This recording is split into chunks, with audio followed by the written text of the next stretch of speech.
Welcome, everyone, to Family Talk. It's a ministry of the James Dobson Family Institute, supported by listeners just like you. I'm Dr. James Dobson, and I'm thrilled that you've joined us.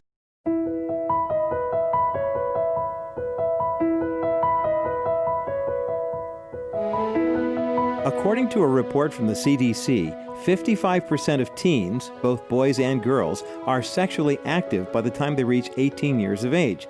Now, that is a startling figure, but it's not a surprising result of the sexual revolution. Since the 1960s, our society has fully embraced this warped, free-thinking ideology.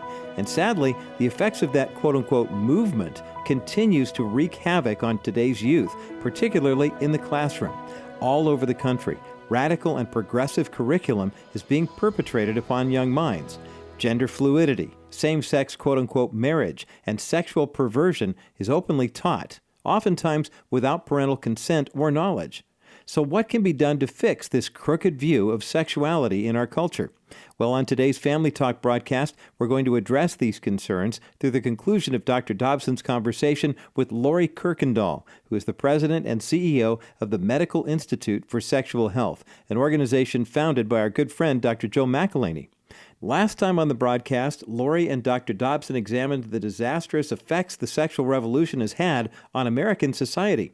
In just a moment, they will discuss more specifically the revolting agenda taught in America's classrooms. Now, this is an important conversation, so be sure to pay close attention to every minute of this discussion. Here once again is our host, Dr. James Dobson.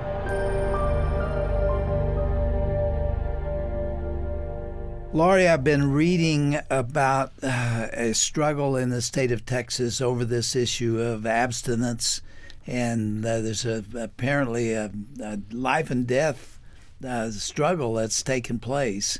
Bring us up to date on the nature of it and where it stands right now.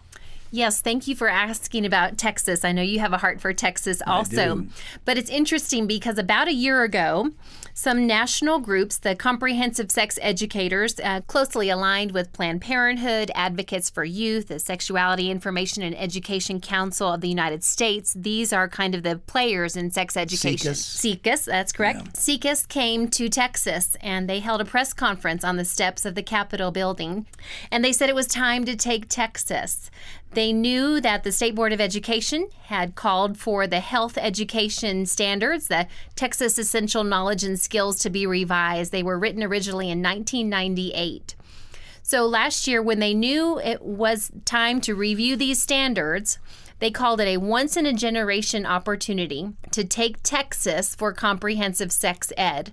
Now, quick explanation on the difference between what Texas has had in place is an optional sex education chosen by local school districts. And then if it is taught in Texas, it must be clearly giving an emphasis to abstinence until marriage. Is Texas the only state in the union that has done that? No, sir. There are several others that have held on to an abstinence-focused messaging in their sex education. It's the only way to avoid a sexually transmitted disease, isn't it? Well, absolutely. 100% effective. Yeah. So they saw this as their opportunity to turn that, to get into the very heart of the standards taught in public schools in Texas and say, we want something more. That unfortunately they've posed this battle between abstinence only and comprehensive sex education. Comprehensive sex education nearly always includes LGBTQ, differentiated instruction, abortion information, contraception information, ultimately normalizes sexual activity or worse, sexualizes children. So we don't want comprehensive sex education in Texas, and yet that is the battle nationally as well. So when the national groups came, they know that what happens in Texas will not just impact Texas, because Texas has over 5 million children, drives a serious textbook market. A lot of money involved. So that's often what it comes back to, isn't it? And so they knew that if they could turn Texas for their agenda of comprehensive sex education, then they could turn the world. They could turn the nation, and the world is watching. So there are national implications for what we're battling in Texas. So that began a year-long review process. There were several what they call work groups that began to look at the old standards, update them, review them, make recommendations. I served on 3 of those work groups throughout the year. Those went to a first public hearing in June. And it was ugly, Dr. Dobson, I'm sure as you can is. imagine. I've seen that battle. And a first reading, as they called it, of those standards was held in September, now poised for a final vote in November. We have a strong... So those new standards would have completely revised the curricula. Absolutely. It was that time. If they were going to change what was taught in Texas, this was their window of time to do it. The good thing is we have a strong conservative state board of education reflective of really the values of Texas. It would upset me one day they came out with a Texas is ready. Texas is not ready to change their conservative family-focused values, particularly around abstinence education. And yet these groups have purported that as if this is what we need to do to change and get in line. And we've held them off. We've got a lot of good people on the ground. Were parents mobilized about this battle, this struggle? We have certainly been working to that end. We need parents more. Parents have a strong voice in their local districts and at the state level. We've tried to bring awareness to parents of how important this vote is, how important those State Board of Education members are. Their tireless work that happens that affects every child in a public school in Texas. You have an opportunity right now to talk to a good number of people in Texas. Make your best case, because parents, your kids are being propagandized and taught immoral concepts, and abstinence is really the godly way of doing things. If you believe that, get involved in this fight. Apparently you had some support from somewhere. Well, our State Board of Education, for the most part, the majority is with us and upholds these values. And they were appointed by the governors? They're voted. They're elected members, elected from the 15 districts. It comes back to parents one way or another. Absolutely. So those elections are coming up again. Several spots are up for election. So I would tell your Texas parents, please find out about the State Board of Education election in your region. When will that be? That's in November with the general election. We're just right around the corner from that. And then a few weeks after that general election becomes the State Board of Education vote on these health standards. Are you nervous about this? I am hopeful. If we can uphold our state board as it sits, we're going to be just fine. They're the ones that make the decision. Yes, sir. Parents don't have the right to decide what that curriculum is going to be. Well, it's interesting because in Texas we have this clause about local control that there is, according to the state law, it's antiquated. It comes back to local districts. So yes, parents need to get involved with their local districts and then be watching what's happening at the state level as well. These State Board of Education members need to hear that parents want the focus to be on abstinence until marriage, as it has been. We want good quality instruction on communication, healthy relationships, sexual risk avoidance education is the term we want people using. And these State Board of Education members need to be uplifted and upheld. They are coming under fierce fire, much pressure, much attack for the men and women who are upholding our values, the things that are being said about them and to them, even by their colleagues, but more so by these very vocal activists in the community. I haven't ever been this close to an issue and watched, personal attacks on people who are upholding good for kids. I've been saying for years, but even more recently, to parents, saying, do you know what's happening to your kids? Do you know what they're being taught? Do you know what they're hearing? Do you know the influence that those teachers are having? I'm not opposed to teachers. I said in yesterday's program that I was a school teacher in the 6th, 7th, and 8th grades, and then a high school counselor. So I'm not against public education, but I'm telling you what's happening across the country is breathtaking. And I have been saying, parents, get involved. Find out what the curriculum is. Find out if you agree with it. If you absolutely cannot change it, get your kids out. And homeschool or Christian school or charter schools, find another alternative, because your kids are suffering and they will suffer for many years to come if they get this wrong. Their marriages will suffer. They will have sexually transmitted diseases. They will have abortions. They will have a manner of relational problems that come out of this. Parents, get involved. So I say to the parents of Texas, now is the time. Will the election for those trustees or the board members, will that occur on presidential election day? Yes, November correct. 3rd. Those State Board of Education positions that are up on the ballot will be on that general ballot. I think it's really important. I think I've been a parent. I raised 4 children through a public school system and didn't realize how important those State Board of Education seats are. So we want to make sure we uphold, and there's a clear attack coming, to use their terms. They want to flip the school board and make it democratic and get the Republicans off, is what we've heard from the other side. And sadly, this shouldn't be a political issue or a partisan issue when it comes to the health and well-being and education. Absolutely. But unfortunately, it is. And the few Democrats that are on have made it clear they want to flip the border. You've heard people talk about changing Texas from red to, can we get it a little purple and maybe turn it blue? So that's what's going on in Texas. All right, parents have heard us today, I assume, and they want to know, what can I do? Where do they start? I mean, they don't even know who's running or what they stand for. Well, I think it starts really 2 directions. So first of all, start with your local school district. You have a right to know what your children are being taught around sex education. So it takes effort sometimes. It shouldn't always be so hard, but as you're compelling parents to get involved. And then it takes figuring out who's on the school board. Those local school boards control what's taught in that school district. So know those folks, know where they stand. Yeah. And then on the State Board of Education, it's super easy to find out who your state board representative is and whether they're up for election or not. But I think it's more than that, because I think it's helping parents be the primary sex educators of their children. That really what their children believe and their attitudes and behaviors around sex and sexuality and relationships comes back to parents.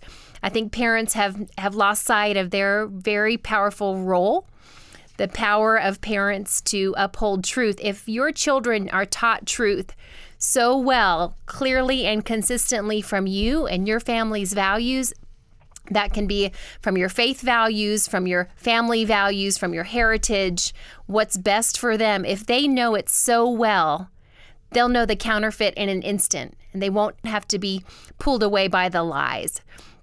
So no matter what's taught in schools, your kids can know truth because you've taught it at home.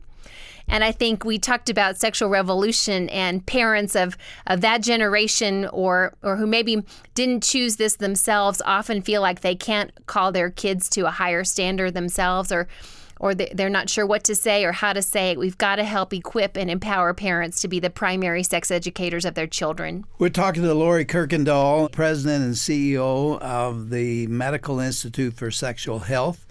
And she's my guest today, was here yesterday as well. Lori, I'm going to do something I have never done before. This is a first. I've done maybe more than 8,000 radio programs in 43 years. And I've never done what I'm about to do to you right now. You have written an op-ed on this subject. And I have a copy of it in front of me, and I would like you to read it. Would you do that? I'd be happy to. For over 50 years, a battle has waged for the health and well-being of our children in regard to sex education in schools. For Texas, to some degree, that battle has been fought in other states and on a national level. Horrors we've heard nationally of harmful radical sex education imposed by schools and liberal advocacy groups have largely affected people who live in other places. But now, the battle came to Texas soil. Parents, it's in our backyard now. SECUS, the Sexuality Information and Education Council of the United States, founded in 1964 by the medical director of the Planned Parenthood Federation, recently held a press conference with the Texas Freedom Network in Austin. SECUS thanked everyone for coming out to demand a change.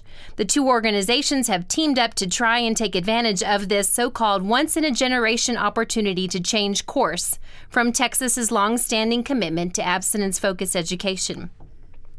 SECUS knows that what happens in Texas surrounding the updating of the health TEKS, that's the Texas Essential Knowledge and Skills, will have national implications for sex education, including not just what is taught, but what is bought. National health textbook development and sales are often driven by the large Texas market. Many contend also that money from reproductive services, especially abortion, encouraged by comprehensive sex education, also drives the focus on Texas. In the ongoing debate over sex education, it is in the end our children and their parents who end up losing. I am hopeful that parents will rise up, responding with courage and engaging in this battle as never before. Parents, your voice, your courage, and engagement are needed now more than ever before. What can you do to protect your children? Number one, know when and what is being taught or is under consideration to be taught in your schools. What curriculum is being used in sexuality instruction and growth and development. Read every page, look at every slide. This is your right according to the law.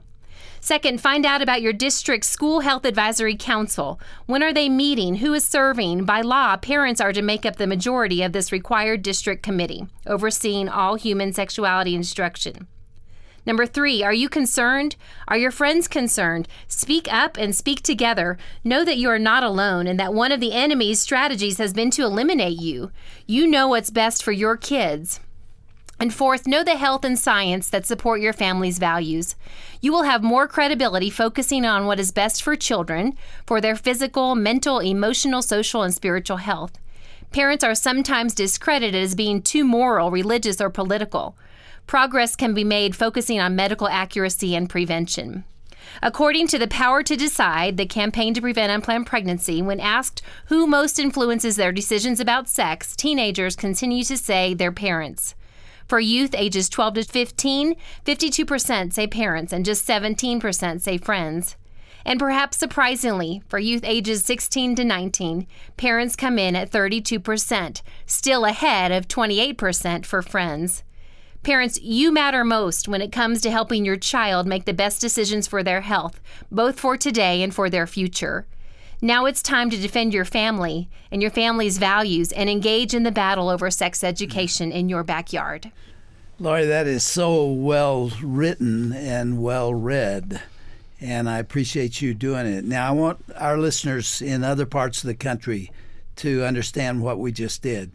We're not just talking about Texas. We're not just saying, here's a battle going on in that state, and parents, you must get involved.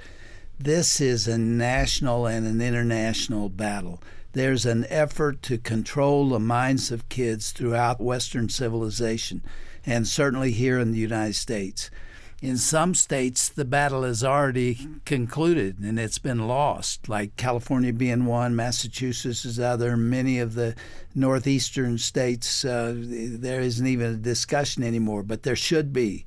Parents there care about their children too. Mm-hmm. As the SECUS people came into Texas and said, this is our opportunity to change it, those parents that care about their children have an opportunity to work to change the law and the curriculum in other states as well.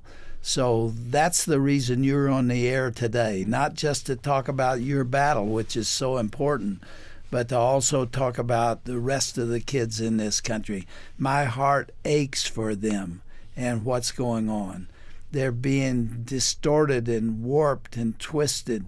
They're growing up without a sense of morality and decency and the principles that draw a man and woman together in marriage. All of those things are under attack, and we're trying to do what we can to get the word out. I hope today we have stirred the hearts of those parents who are out there who are saying, I've got a third grader, I've got a fifth grader, I've got one in high school.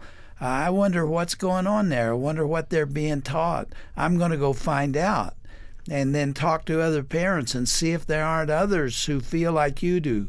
And for goodness sake, go to your church.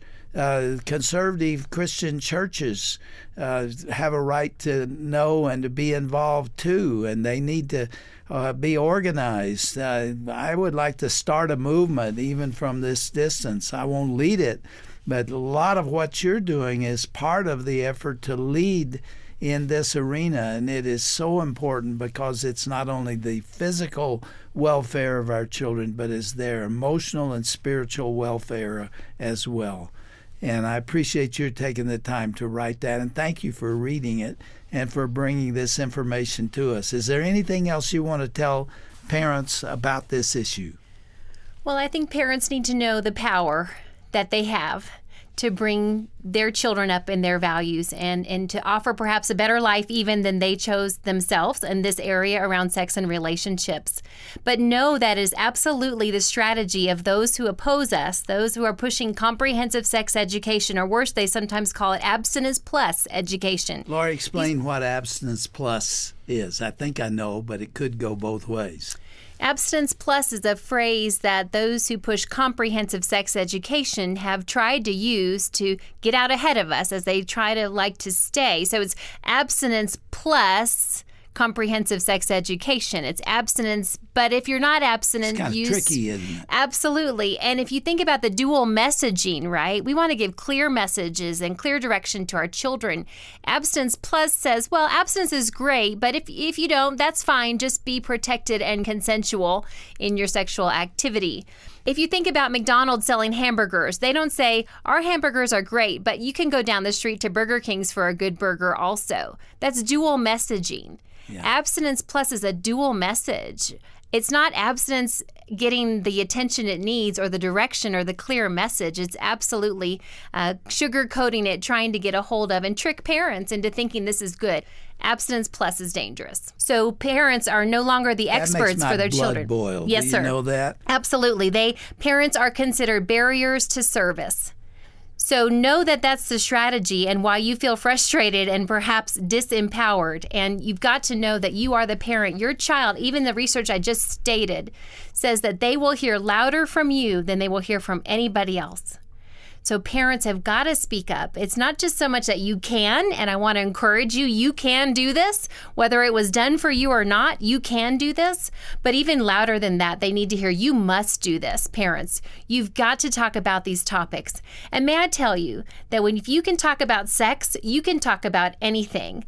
I believe that the families... That terrifies parents, doesn't it? It does, and we've got to help them have the courage, and that starts with the knowledge and the information, but really the courage to say, this matters to my kids. It's the very essence and core of who they are. And it's, as you said, the physical, mental, emotional, social, and spiritual well-being. These are personal topics, but look at what the world has to offer. It's so empty. We can help them find freedom and fullness by following God's good plan, which is absolutely based in the health and science of what's best. So parents, well be empowered, talk up. You must do this.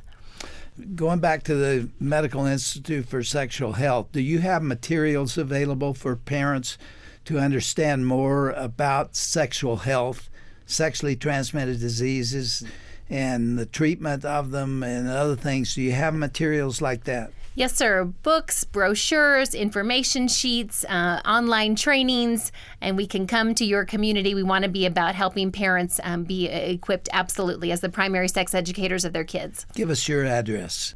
www.medinstitute.org. How about your physical address? 5999 Summerside Drive, Suite 116 in Dallas, Texas, 75252. Can they call your organization? Yes, sir. 512-328-6268. And we'll put that on the website. Any last thing to say? Thank you so much for what you're doing for families. Know that we are with you. It is that vision for families and well-being. That's heart, mind, soul, and body of children. And however we can be a resource to you and to your efforts as well, we love our partnership. So thank you so much. Well, tell Dr. McElhaney how much we appreciate him and him suggesting that you come be on our program today. God be with you as you lead this organization. You're 3 weeks in. Are you having fun so far? Absolutely. We've got a lot of good work to do ahead. And thank you for taking a trip on a plane at this time. A lot of people are afraid to do that. I hope you get home safe. Well, as I've said, I'll come to Colorado anytime, Dr. Dobson, so thank you. And give your husband my regards. Absolutely. What's Thanks. his name? His name is Chris. Chris. Yes. You bring him next time. I would be glad to. Thank you. Okay.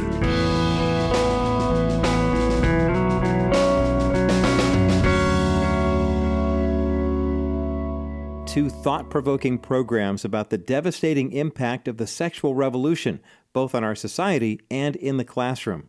You've been listening to Dr. James Dobson's interview with Lori Kuykendall, the head of the Medical Institute for Sexual Health.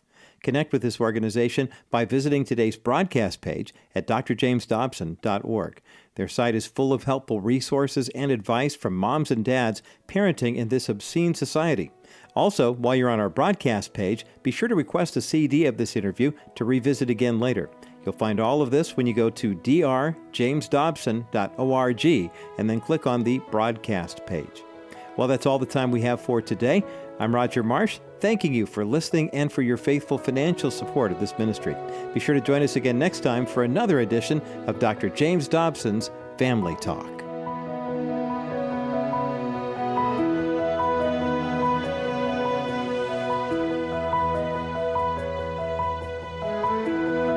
This has been a presentation of the Dr. James Dobson Family Institute.